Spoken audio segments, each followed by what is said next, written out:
നമസ്കാരം. ഓട്ടപ്രദർശനത്തിലേക്ക് എല്ലാ പ്രേക്ഷകർക്കും സ്വാഗതം. ട്രംപ് അധികാരത്തിൽ വരുന്നതോടുകൂടി പല തലകളും ഉരുളുമെന്നും പലരുടെയും ഭാവി അവതാളത്തിലാകുമെന്നുമെല്ലാം നമുക്കറിയാം. അതിൽ ഒന്ന് കാനഡയുടെ പ്രധാനമന്ത്രി ജസ്റ്റിൻ ട്രൂഡോയാണ്. രണ്ടാമത്തേത് യുക്രൈൻ്റെ പ്രധാനമന്ത്രി വ്ളാഡിമിർ സെലൻസ്കിയാണ്.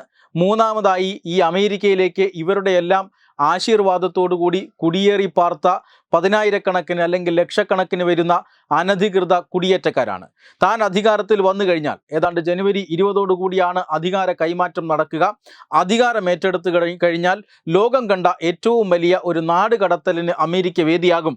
അതിനുവേണ്ടി അടിയന്തരാവസ്ഥ പ്രഖ്യാപിക്കേണ്ടി വന്നാൽ പ്രഖ്യാപിക്കും, പട്ടാളത്തെ ഉപയോഗിക്കേണ്ടി വന്നാൽ ഉപയോഗിക്കും എന്നും ട്രംപ് മുന്നറിയിപ്പ് നൽകിയിരുന്നതാണ്.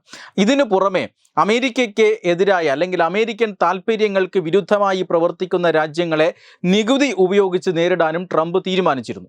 ചൈന നേരത്തെ തന്നെ അമേരിക്കയുടെ ഒരു വ്യാപാര ശത്രുവാണ്.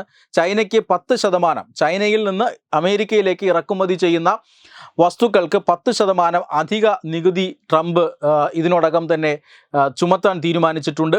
അതുകൂടാതെ ചൈനയ്ക്ക് പുറമെ അമേരിക്കയുടെ അയൽ രാജ്യങ്ങളായ മെക്സിക്കോയ്ക്കും കാനഡയ്ക്കും നികുതി ചുമത്തുന്നു. പക്ഷേ അവർക്ക് ചൈനയേക്കാൾ കനത്ത നികുതിയാണ്, 25% നികുതിയാണ് ഈ രണ്ട് രാജ്യങ്ങൾക്കും മേൽ ഏർപ്പെടുത്തിയത്. ഇതിന് ഇത്രയധികം ട്രംപിൻ്റെ അപ്രീതി ഈ രണ്ട് രാജ്യങ്ങൾക്ക് മേൽ ഉണ്ടായത് എന്ന് പറഞ്ഞാൽ അമേരിക്കയിലേക്ക് അനധികൃതമായി ഇവർ കുടിയേറ്റത്തെ പ്രോത്സാഹിപ്പിക്കുന്നു, അതിർത്തി വഴി ഇവർ ലഹരിക്കടത്തിനെ പ്രോത്സാഹിപ്പിക്കുന്നു. ഈ രണ്ട് രാജ്യങ്ങളും ഇത്തരത്തിൽ അമേരിക്കയുടെ സുരക്ഷിതത്വത്തിനും അമേരിക്കയുടെ താല്പര്യങ്ങൾക്കും വിരുദ്ധമായി പ്രവർത്തിക്കുന്നത് കൊണ്ടാണ് ഇത്തരത്തിൽ 25% നികുതി ഏർപ്പെടുത്തിയത്. തീർച്ചയായും ഇത് കാനഡയെ സംബന്ധിച്ചിടത്തോളവും മെക്സിക്കോയെ സംബന്ധിച്ചിടത്തോളം ഒരു വലിയ തിരിച്ചടി തന്നെയാണ്.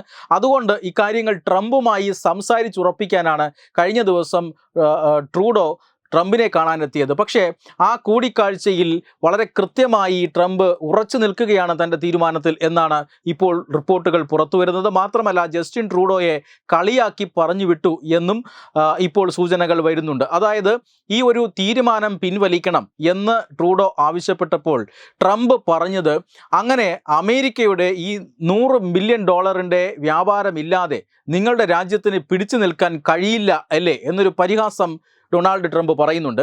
അങ്ങനെയാണ് എങ്കിൽ ഒരു കാര്യം ചെയ്യൂ, അമേരിക്കയുടെ 51 സംസ്ഥാനങ്ങളുണ്ട്, ഇതിൽ 52ാമതൊരു സംസ്ഥാനമാക്കി കാനഡയെ മാറ്റിക്കൊള്ളുക, താങ്കളെ അവിടുത്തെ ഗവർണറാക്കാം എന്ന് വളരെ പരിഹാസത്തോടു കൂടി കാനഡയുടെ പരമാധികാരത്തെ പോലും ചോദ്യം ചെയ്യുന്ന രീതിയിലാണ് ട്രംപ് സംസാരിച്ചത്. അങ്ങനെ പരിഹാസത്തിന് പാത്രമായി അല്ലെങ്കിൽ അവിടെ നിന്നും ജാള്യതയോടുകൂടി ട്രൂഡോ മടങ്ങിപ്പോയി എന്നാണ് അറിയുന്നത്. എന്തായാലും മറ്റൊരു രാജ്യത്തിൻ്റെ താല്പര്യത്തിന് വിരുദ്ധമായി ഇങ്ങനെ പ്രവർത്തിക്കുക എന്നുള്ളത് കാനഡയുടെ ഒരു നയമായി മാറിയിരിക്കുന്നു.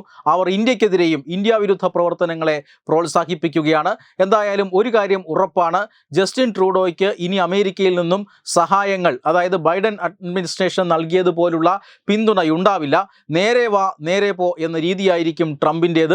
ഇന്ത്യയോടുള്ള കാനഡയുടെ സമീപനത്തിലും ഒരുപക്ഷെ മാറ്റം വരാനുള്ള സാധ്യതയുണ്ട് അമേരിക്ക ഇത്തരത്തിൽ നിലപാട് കടുപ്പിക്കുകയാണ് എങ്കിൽ. Web desk Tatwamayi news.